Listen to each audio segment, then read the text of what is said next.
1 de enero, Solemnidad de María, Madre de Dios. El 1 de enero, primer día del año civil, es también un día de júbilo para la Iglesia Católica. El mundo cristiano celebra la solemnidad de María Santísima, Madre de Dios. Con esta celebración, la Iglesia se encomienda desde el primer día del año a los cuidados maternales de María. La Virgen, quien tuvo la dicha de concebir, dar a luz y criar al Salvador de la humanidad, es aquella que protege a todos sus hijos en Cristo, los asiste y acompaña mientras peregrinan en este mundo. A continuación se presentan algunos datos que pueden ayudar a entender cómo es que desde los tiempos de la Iglesia primitiva se empieza a emplear el nombre de Theotokos para hacer referencia a la Virgen María, y cómo desde los primeros siglos de la cristiandad los fieles se apropiaron de él y lo defendieron.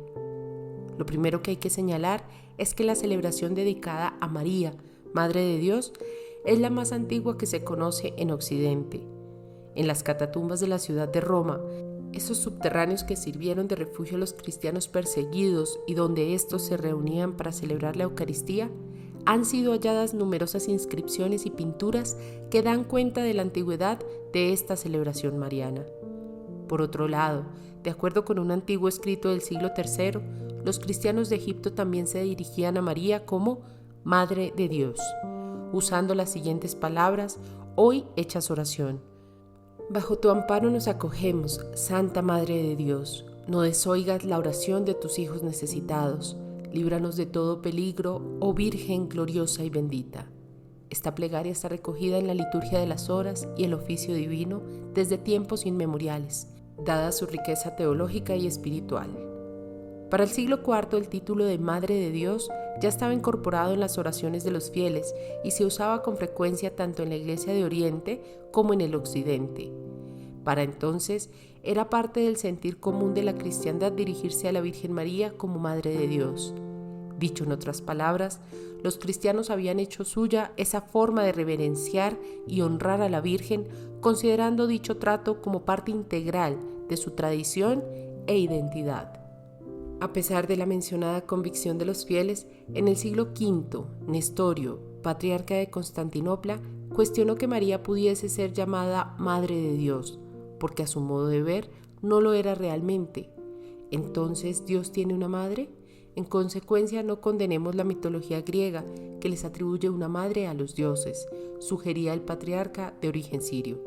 Lo que quizás Nestorio no logró avisorar, arrastrado por su error, fue que el cuestionamiento a la maternidad divina de María tenía implicaciones cristológicas, es decir, no solo deshonraba a la Virgen María al poner en entredicho que fuese efectivamente madre de la persona de Cristo, uno y único, sino que su celo desmedido por querer proteger la divinidad del Señor le terminó jugando en contra.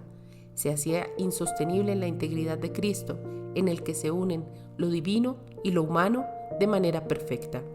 Claramente, Nestorio había incurrido en un gravísimo error que desembocó en los mares turbulentos de la herejía. El patriarca de Constantinopla había introducido una separación, o más bien una ruptura entre las dos naturalezas, divina y humana, presentes en Jesús. Para la Iglesia, María no podía ser solo madre de la humanidad de Cristo y no serlo simultáneamente de su divinidad sin que quede escindido el ser más íntimo del Señor Jesús, segunda persona de la Santísima Trinidad. Si se asumen los supuestos nestorianos, se puede ir aún más lejos en el error y, con ello, distorsionar incluso toda comprensión de la obra salvífica, desde el mismo hecho de la encarnación. Los obispos de aquel tiempo reunidos en el concilio de Éfeso en el año 431 afirmaron la subsistencia de la naturaleza divina y de la naturaleza humana en la única persona del Hijo y declararon: la Virgen María sí es Madre de Dios porque su Hijo, Cristo, es Dios. Aquel día, los padres conciliares, acompañados por el pueblo, realizaron una gran procesión por la ciudad, iluminada por cientos de antorchas encendidas, al canto de Santa María, Madre de Dios, ruega por nosotros pecadores, ahora y en la hora de nuestra muerte. Amén. San Juan Pablo II, en noviembre de 1996, señalaba lo siguiente: la expresión Theotokos, que literalmente significa la que ha engendrado a Dios, A primera vista puede resultar sorprendente, pues suscita la pregunta: ¿cómo es posible que una criatura humana engendre a Dios? La respuesta de la fe de la Iglesia es clara. La maternidad divina de María se refiere solo a la generación humana del Hijo de Dios y no a su generación divina. Luego, el Santo Pontífice añadía: el Hijo de Dios fue engendrado desde siempre por Dios Padre y es consustancial con Él. Evidentemente, en esa generación eterna María no intervino para nada, pero el Hijo de Dios, hace 2000 años, tomó nuestra naturaleza humana y entonces María lo concibió y lo dio a luz. Asimismo, el Santo Padre señalaba que la maternidad de María no atañe a toda la Trinidad, sino únicamente a la segunda persona, al Hijo, que al encarnarse tomó de ella la naturaleza humana.